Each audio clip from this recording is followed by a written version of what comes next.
नमस्कार, आपके साथ मैं हूं सत्य प्रकाश।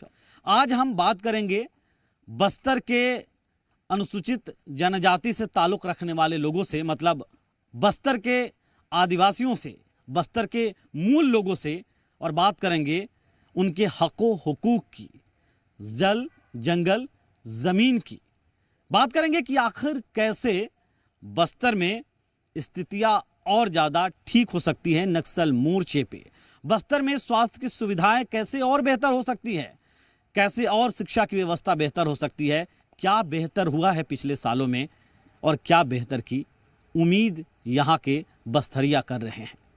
तो हमारे साथ बातचीत करने के लिए अलग अलग संगठन के लोग मौजूद हैं जो बस्तर से ताल्लुक़ रखते हैं, और फिलहाल हम कोंडा गांव में हैं। जो ट्राइब हॉस्टल है वहाँ के भी यूथ हमारे साथ मौजूद है और हम उनसे भी बातचीत करके समझने की कोशिश करेंगे। और पहले शुरुआत यूथ से ही करते हैं। क्या नाम है आपका? मेरा नाम जितेंद्र कुमार मरगाम। जितेंद्र, क्या है लगता है कि क्या है मूल बस्तरिया, आप जो आदिवासी आप लोग हैं, आप लोगों की क्या समस्याएं हैं जो अब तक हल नहीं हो पाई है या होना चाहिए? सरकारों से कैसी अपेक्षा रहती है आपकी? सर देखिए सर, आज ना यहाँ का जो शिक्षा व्यवस्था है, ठीक है, शिक्षा व्यवस्था क्या है, जिस तरह से हमें जो शिक्षा मिलना था ना वो शिक्षा मिली नहीं है। और एक मुद्दा ये है कि जो अभी जो आरक्षण व्यवस्था है, अभी देखो स्थानीय भर्ती जो चल रहा था उसको भी बंद कर दिया गया है और आउटसोर्सिंग होता है। आउटसोर्सिंग से ये होता है कि जो हमारे जो बच्चे हैं यहाँ, जो लोकल बच्चे हैं, ठीक है, यहाँ के जो लोकल बच्चे हैं वो मतलब छत्तीसगढ़ी हो गया और जैसे फिर हल्बी हो गया, गोंडी, इस भाषा से ज़्यादा मतलब जुड़े हुए लगाव रहता है। तो उस भाषा से क्या है, शिक्षा सही प्राप्त हो सकता है उन लोगों को। तो वो शिक्षा जो है ना आउटसोर्सिंग से क्या है, जो मैदानी एरिया से आते हैं छत्तीसगढ़। तो अभी भी आउटसोर्सिंग हो रहा है क्या? जी अभी भी आए हैं सर। हाँ। जो बाहर मतलब जैसे इधर मैदानी एरिया से उन लोग भी आए हैं। तो उससे क्या होता है, जो यहाँ के जो बच्चे लोग रहते हैं, मतलब छत्तीसगढ़ के ही जो मैदानी एरिया से यहाँ आ रहे हैं उन्हें भी आप आउटसोर्सिंग आप लोग मान रहे हैं? नहीं सर, मतलब ये बोल रहा हूँ यहीं के लोगों को क्यों नहीं भर्ती होना चाहिए सर। स्थान जो बस्तर की जो है ना, बस्तर के लोगों को ही मिलना चाहिए।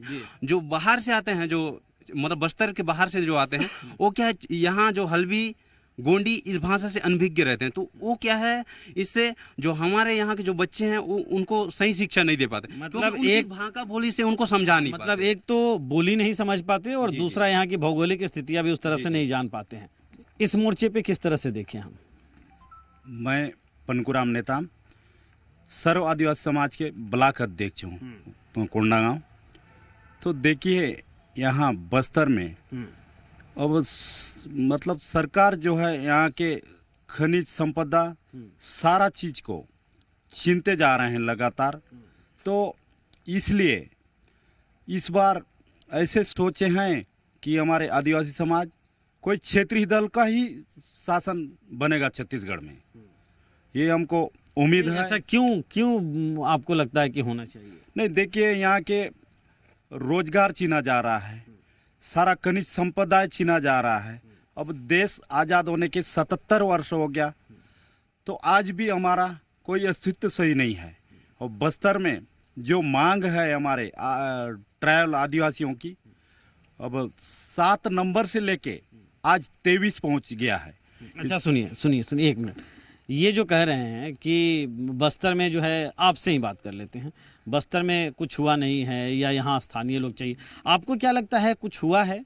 पिछली सरकार भी थी भाजपा की, अभी कांग्रेस की भी सरकार है, या और क्या आपको लगता है कि बदलाव होना चाहिए या कितना इत्तेफाक रखते हैं? नहीं सर, देखा जाए तो वैसे अभी 2023 पहुँचा है, पिछले वर्ष बीजेपी की सरकार रही है पिछले सरकार, तो उतना तो जैसे बस्तर में जो जिस क्षेत्र में विकास होना चाहिए वहाँ तक तो नहीं हो सर। जहाँ सिटी क्षेत्र है वहीं तक कुछ सीमित विकास हो पाई है। जहाँ अंदर एरिया है, जैसे इधर हम लोग मर्दपाली जैसे हैं, तो उधर तो अभी तक भी विकास उतना खास नहीं हुआ है सर। आपको क्या लगता है, क्या है मुद्दा यहाँ का बड़ा और कितना हल हुआ है और क्या होना चाहिए?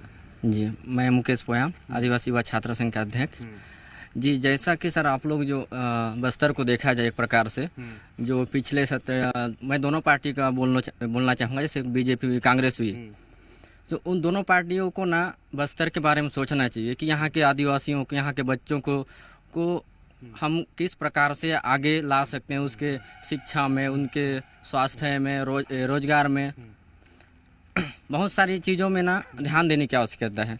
जैसे कि अच्छा एक और चीज़ है, नक्सलवाद यहाँ नाश हो रही है, जी जी बहुत सारे सैकड़ों हजारों आदिवासी इसके पीड़ित रहे हैं।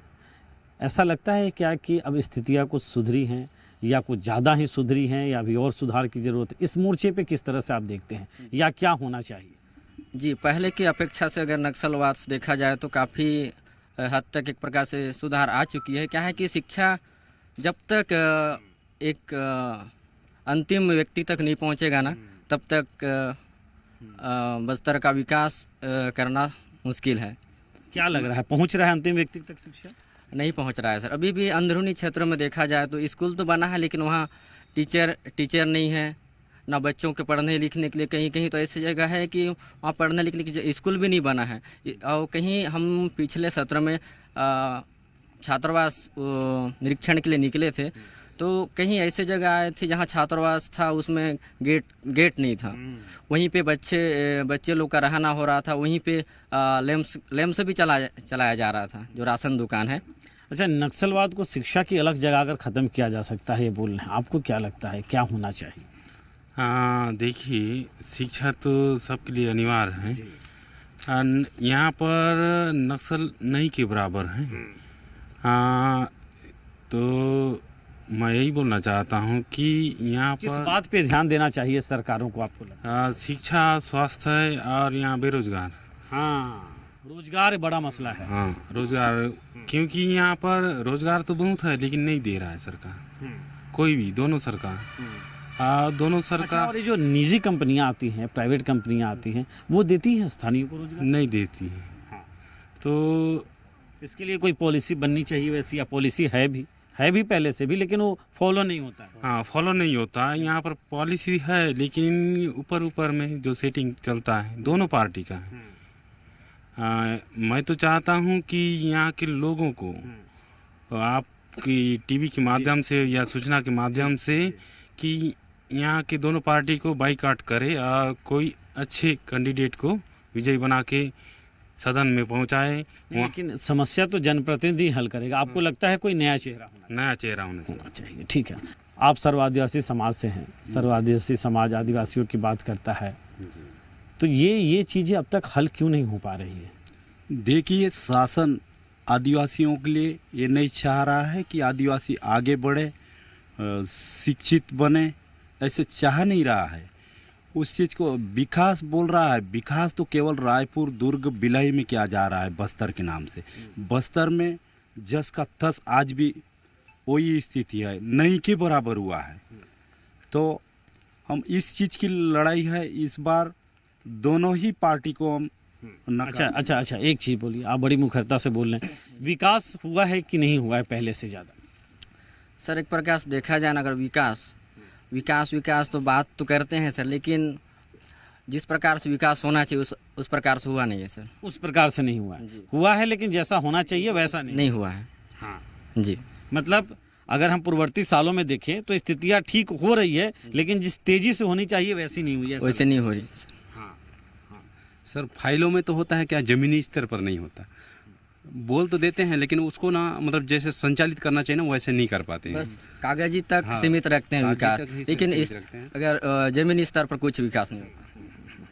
जी, क्या लग रहा है, क्या है मुद्दे आप लोगों के? बिल्कुल, जितने भी हम यहाँ पर ये हमारे साथी लोग बोले, जल, जंगल, जमीन और शिक्षा मतलब विकास के लिए सबसे महत्वपूर्ण चीज़ है। और शिक्षा के साथ हम ये मांग कर रहे हैं कि सरकार को कि शिक्षा के साथ आदमी रोजगार कर पा सके, ऐसी हमको मतलब गुणवत्ता की शिक्षा दो, ताकि हम पढ़ाई भी करें और हम अपना। सरकार कहती है कि रोजगार के अवसर उपलब्ध करा रहे हैं, यहाँ की प्रदेश सरकार भी कहती है और केंद्र सरकार भी कहती है कि हमने बस्तर के लिए बहुत किया। यहाँ जितने नेता आ रहे हैं अभी चुनाव के वक्त, वो तो सब अपनी अपनी बात कर रहे हैं कि हमने तो खूब कर दिया बस्तर के लिए। बिल्कुल किया होगा, लेकिन उनके पार्टी के लिए किए होंगे, बिल्कुल, और उनके कागजों के लिए कागजों में किए होंगे, लेकिन वास्तव में धरातल पर देखा जाए तो दिख नहीं रहा है। और आप सभी से पूछ लिए, देख लिए कि विकास नहीं हुआ है, लेकिन विकास का गाथा गाया जा रहा है ना। हाँ, और हाँ, विकास एक हाँ, चीज़ बोलना चाह रहा हूँ, जैसे मतलब शिक्षा के साथ, जैसे शिक्षा के लिए स्कूल खोला जा रहा है, वहाँ टीचर नहीं है, और टीचर हैं तो उसमें शिक्षा की मतलब जो सिर्फ साक्षर बनाया जा रहा है। शिक्षा की मतलब जो हमको शिक्षित बनाना चाहिए वो गुणवत्ता के साथ, वो नहीं बन पा रहा है। गुणवत्तापूर्ण सिर्फ साक्षर शिक्षा, बनाया जा रहा है। गुणवत्तापूर्ण शिक्षा की बात है क्या? है क्या है? सर्व शिक्षा अभियान के तहत क्या लगता है आपको? साक्षर क्या? बनाया हाँ जा सर, आ रहे हैं आपके पास जी। देखिए, बस्तर में विकास तो नहीं हो पा रहा है। रोजगार के तहत पर देखें, जैसा है तैसी वैसी है।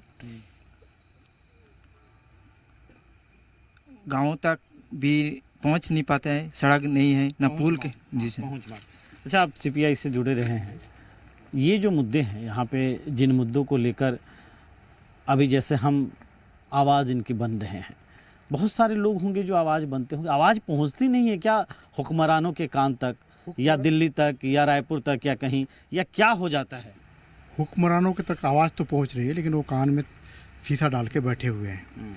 हमने एक बहुत महत्वपूर्ण मुद्दा उठाया था। ये पास ही एक पिपलाउंड गांव है, वहाँ 13 क्रेशर प्लांट संचालित हैं।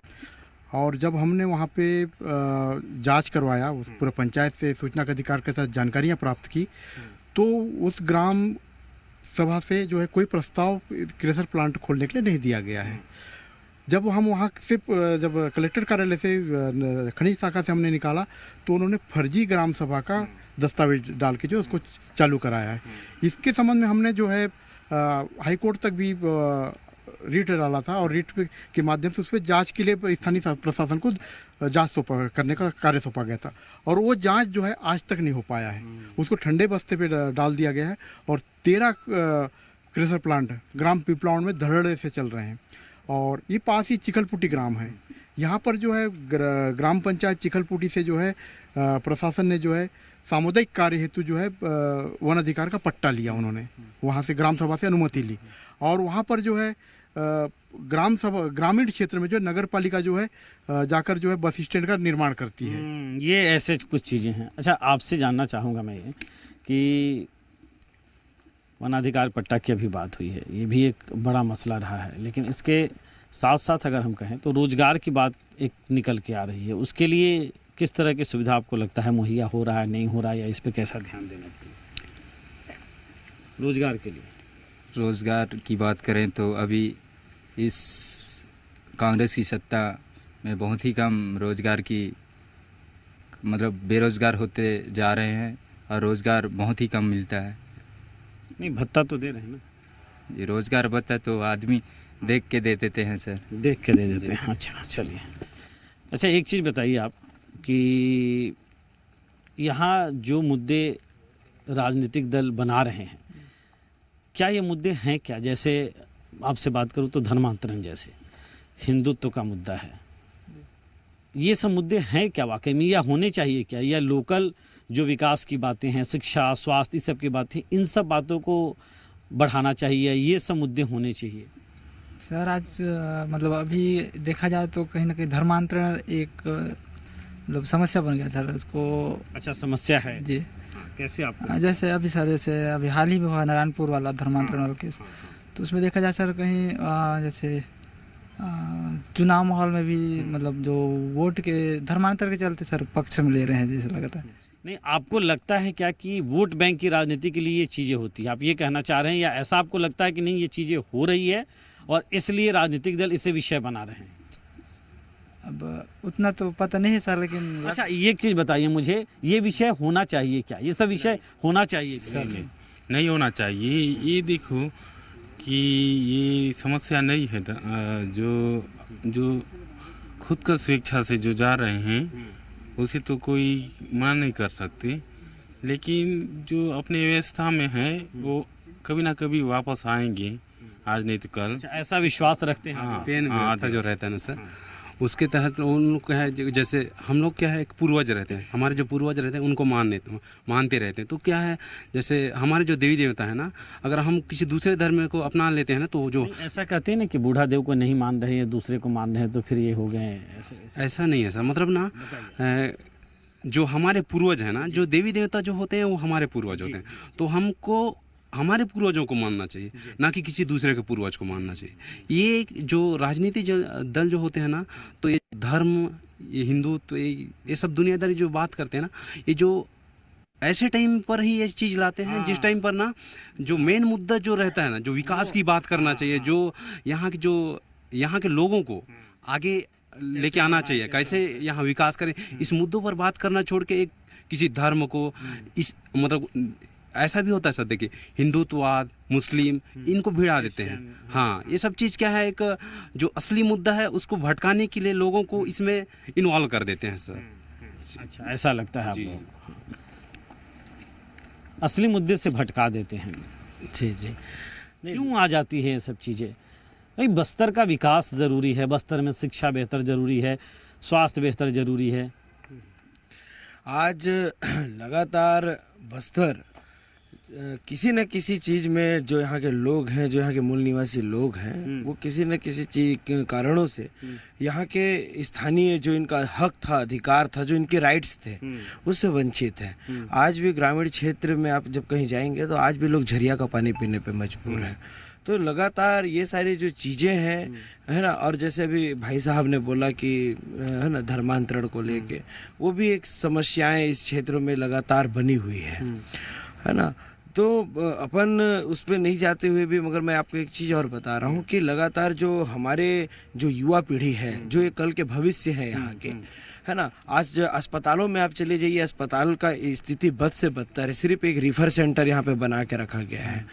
आप कोई भी एक्सीडेंट हो, मुझे याद आ रहा है, अभी तो कांग्रेस की सरकार है, ठीक है, भाजपा की जब सरकार थी तब भी डॉक्टरों की कमी थी, अस्पताल बना दिए गए थे लेकिन डॉक्टर नहीं थे, ऐसा था? बिल्कुल कमी था, आज भी कमी है। लेकिन जैसे विकास के नाम पर बड़े बड़े बिल्डिंग बना दिया जाता है, लेकिन अंदर में एक मतलब धरातल पर देखा जाए तो आज भी देखिए, मतलब इलाज के लिए जाते हैं, कभी डॉक्टर नहीं है तो लाइन में लगना पड़ता है, इलाज नहीं मिल पा रहा है, फिर मजबूर होकर आदमी को एक छोटे हॉस्पिटल में मतलब प्राइवेट जगहों में पैसे देकर इलाज कराना पड़ रहा है। ऐसी मजबूरी, मतलब ये स्थिति है आज भी। विशाखापट्टनम, हैदराबाद, तो रायपुर, यहाँ पे थोड़ा सा बड़ा डिजीज हो तो यहाँ पे भेजा जाता है। एक समय कोंडागांव की में स्वास्थ्य सुविधा बहुत बेहतर था। यहाँ की भी अगर यहाँ एक डीएनके प्रोजेक्ट के तहत एक अस्पताल था, जिसको जो है कांग्रेस और बीजेपी के नाकामी की वजह से बंद कर दिया गया आज की डेट में। और हमारी पार्टी जो है उसको उस अस्पताल को चालू करने के लिए, डीएनके जो अस्पताल है रविंद्रनाथ टैगोर के नाम से जो चलता था, अस्पताल को चालू करने के लिए, ताकि यहाँ के लोगों को फिर से बेहतर शिक्षा मिले, उसका हम संघर्ष शुरू किए हैं।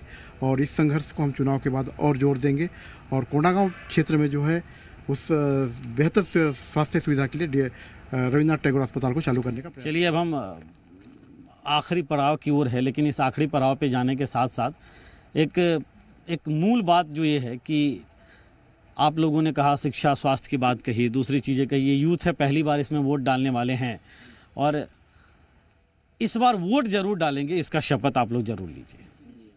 वोट डालेंगे ना सब लोग? वोट डालेंगे ना? डालेंगे ना सर वोट? सब लोग डालेंगे ना वोट?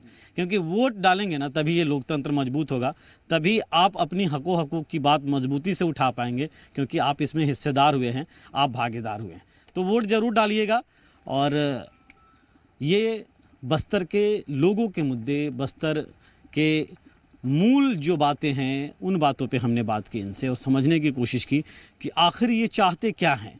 आखिर सियासतदान जो बातें करते हैं क्या उससे इत्तेफाक रखते हैं या कितना रखते हैं, और किन बातों को सियासी मुद्दा बनाया जाना चाहिए। विकास की बात, शिक्षा की बात, स्वास्थ्य की बात, मूलभूत सुविधाओं की बात, ये बेहद ज़रूरी है। कैमरा पर्सन नरेश नौरंग के साथ मैं सत्यप्रकाश।